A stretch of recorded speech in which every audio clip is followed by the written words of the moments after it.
Hello and welcome to this new lesson on Power BI, where we will build the fourth page of the report and thus the AdventureWorks dataset regarding resellers. So in these charts, in these tables, we will focus on the resellers.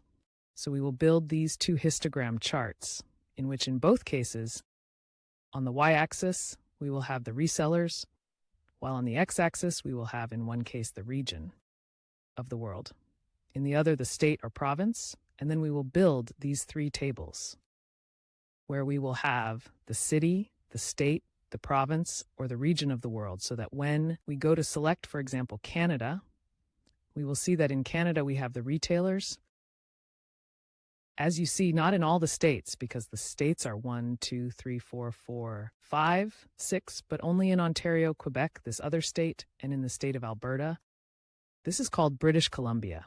And these are obviously the cities in Canada where we have retailers. I could select only the state of Ontario, and I see that in the state of Ontario, I have 55 retailers. As you can see here, it has selected only a part of Canada, and these are the cities in Ontario where I have retailers. So I could go and select only the city of Toronto. In the city of Toronto, as you can see, here, the numbers have decreased in the state of Ontario. There are 24 out of the 55 retailers that I have in the state of Ontario. 24 are in Toronto, and here in Canada, the highlighted part of the histogram section has also been reduced to 24. So let's click on any, and in this case, let's also reproduce this report. So let's go here, rename retailers. And as we did in the previous lessons, let's go step by step to see how all the objects have been built. So let's start with the simplest things. Then, the city. So I'm going to move this object, take an empty table, take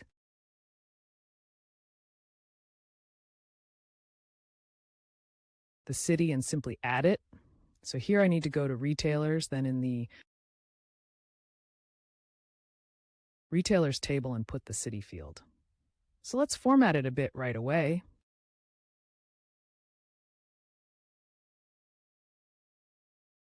So in general, in the title, in the visual object, column header,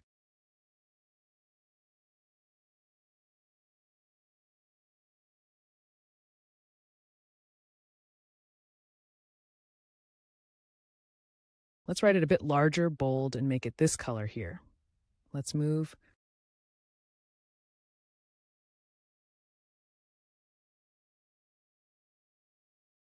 everything over here as I did before, maybe even a little better than how I did in the example I had already prepared. And so we go here in general. In the effects, we go to say that we want a border for this visual object, for this table, with rounded corners, a blue border, and a red shadow. So I go to delete,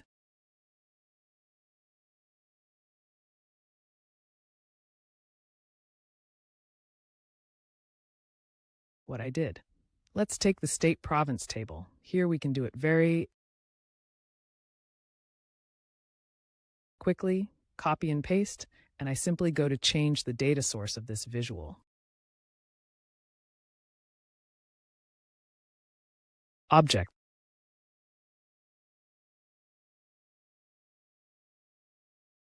I select, and here instead of city, I'll put state-province. Here I expand a bit to show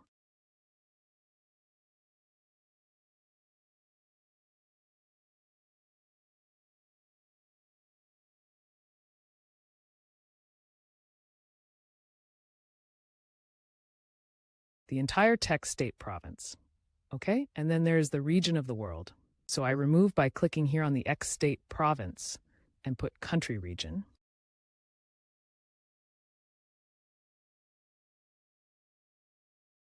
Here I had done it of this size. Let's make it the same to replicate everything. So I bring it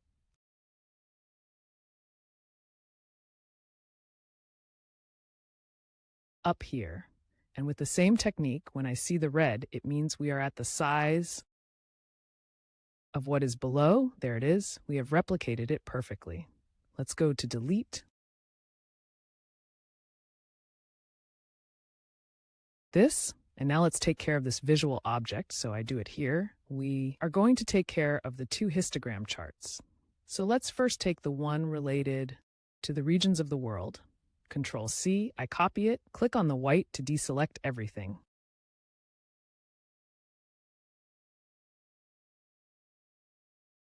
Take an empty histogram chart and insert the region of the world in the x-axis and the retailers in the y-axis, so x-axis. Here we also proceed to format. So first we go to General, and in the title we write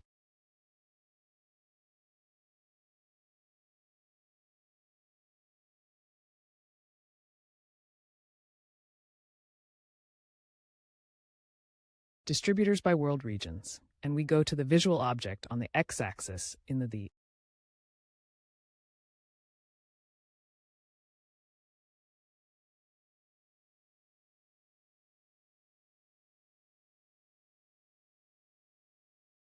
title we write World Regions, and on the y-axis, here too we go to the title, and we write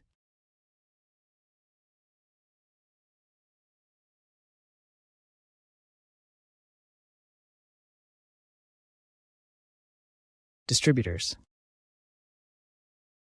We close the expansion of the y-axis and say that we want to see the data labels.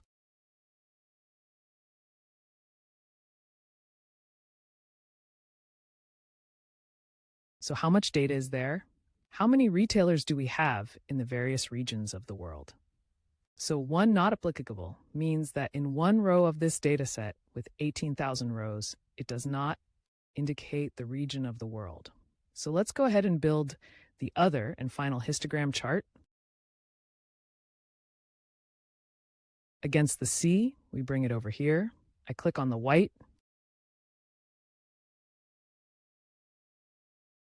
To the empty histogram, I'm going to enlarge it because here we have obviously created the space. So retailers and state. Therefore, on the x-axis, I put the state province, and on the y-axis, I put the retailers. Let's immediately say that we want to see the data labels. Let's go to the y-axis.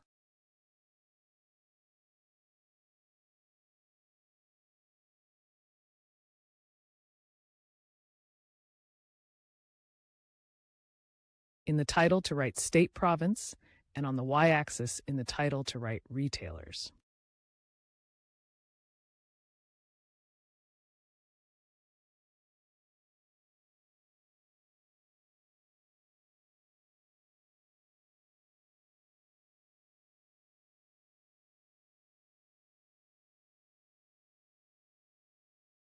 Obviously, then we could go here, or rather here, in the columns, and say that the title is state province.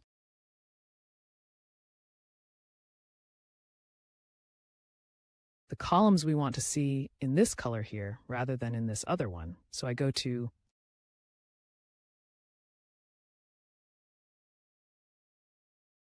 delete. And as you can see in this case too, we have achieved the exact reconstruction of what I had done. So now we can, as we saw at the beginning of so California in the United States, here only the United States have been selected, here only California, here there are only cities in California. If I wanted to see a city in California, let's see if San Diego is there. Here it is, San Diego. In San Diego, I have 2 dealers, just as I can go and see other states.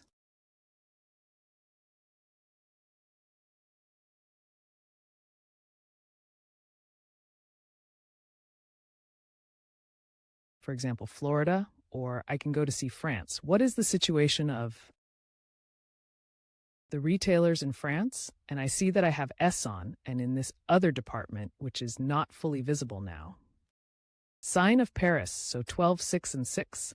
12, 6, and 6 have been selected. So 26 retailers in France.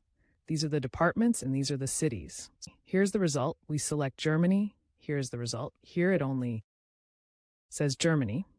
Here only the states that are part of the federal state of Germany, and here the cities that are part of these states. I could select only the state of Hamburg, and I see that there are 10 dealers. In Germany, the histogram has dropped to 10. Here, They're only the cities that are part of the state of Hamburg. So in this case as well, you have seen the power of the tool and how important it is to use it in the company and how easy it is to use, because now we are using this data set that allows us to learn how to use this tool because it has 18,000 rows. But I, as we have seen in previous lessons, can directly insert the data that I already have from the company, possibly even much more than 18,000 rows. So I can insert the Excel sheet I work with or the Access database I might have been working with for years, as we have seen, synchronizing it with SharePoint. If I already have the data on SharePoint, everything is even easier, because then I can go directly there to build the Power Automate flow that updates the data directly, thus without first going through the step of moving from Excel and Access to SharePoint, and then synchronizing SharePoint with Power BI. So let's say this lesson can make finish here, and I'll wait for you next time. Bye.